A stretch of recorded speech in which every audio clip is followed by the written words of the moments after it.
संपूर्ण विश्व में बोन क्राउन एरा का आगमन हो गया। हर व्यक्ति अपनी आयु खर्च करके बोन क्राउन खोल सकता था। किसी ने 1 लाख वर्ष की आयु खर्च कर सोड बोन प्राप्त की और तब से वह सोड इमॉर्टल बनकर संसार में अजेय हो गया। किसी ने 2 लाख वर्ष की आयु खर्च कर रिवाइंड बोन प्राप्त की, जिससे वह मनचाहे स्पेस टाइम को मोड़ सकता था, अतीत, वर्तमान और भविष्य में यात्रा कर सकता था। लेकिन कुछ लोग अत्यंत दुर्भाग्यशाली भी थे। कुछ लोगों ने डेथ बोन प्राप्त की और उसी क्षण मर गए, धुएं की तरह विलीन हो गए। लेकिन संयोगवश तुम्हें एक विचित्र कलरलेस बोन क्राउन मिला। उसे खोलने के लिए न आयु की आवश्यकता थी और न ही किसी अन्य शर्त की। पर जब तुमने उसे खोला तो एक रक्तवर्णी गू वर्म उसमें से बाहर निकला और एक ही पल में मेरे सिर को भेद गया। मुझे लगा सब कुछ समाप्त हो गया है, लेकिन आश्चर्य की बात यह थी कि मैं 30 वर्ष पहले पुनर्जन्म ले चुका था। उस समय का मैं, यदि मानव जाति की सर्वोच्च युद्ध शक्ति नहीं था, फिर भी एक प्रतिष्ठित लेवल 7 एक्सपर्ट था। मेरे शरीर में अनगिनत शक्तिशाली गू वर्म्स थे, फिर भी मैं एक रहस्यमय गू वर्म द्वारा एक ही वार में मार दिया गया। आखिर उसकी उत्पत्ति क्या थी? क्या मेरा पुनर्जन्म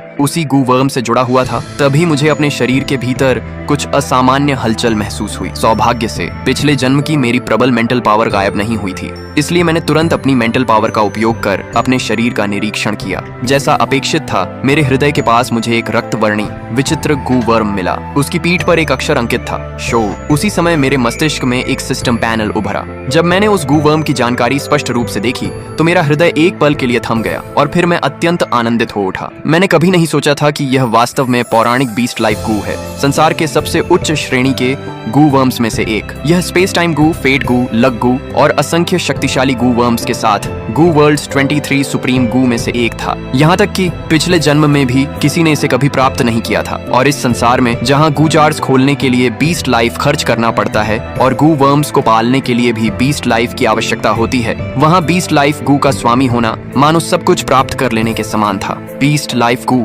दूसरों की आयु निगल सकता था, इसलिए स्वयं को शक्तिशाली बनाने का सबसे तेज तरीका क्या था? 2 महीने बाद स्वाभाविक रूप से उत्तर था किलिंग। निंघे सिटी एक अचानक उत्पन्न हुई म्यूटेंट गू डिजास्टर से नष्ट हो जाएगा और पूरा संसार भी एक विशाल संकट में डूब जाएगा। यह तो केवल शुरुआत थी। मुझे यथाशीघ्र शक्तिशाली बनना था। उसी समय गली के भीतर कुछ दूरी पर कई भिखारी उत्साह से बातचीत कर रहे थे। उन्हें देखकर मुझे अपने पिछले जन्म की कुछ यादें ताजा हो गईं। पिछले जन्म में मैं अभी भी एक भोला भाला छात्र था, केवल इसलिए कि मैंने विद्यालय में एक व्हाइट लोटस गर्ल को नाराज कर दिया था। मुझ पर चोरी छिपे तस्वीरें लेने और छेड़छाड़ करने का झूठा आरोप लगाया गया। परिणाम स्वरूप मुझे विद्यालय से निष्कासित कर दिया गया और मैं सड़कों पर भटकने लगा। रहने की कोई जगह न होने के कारण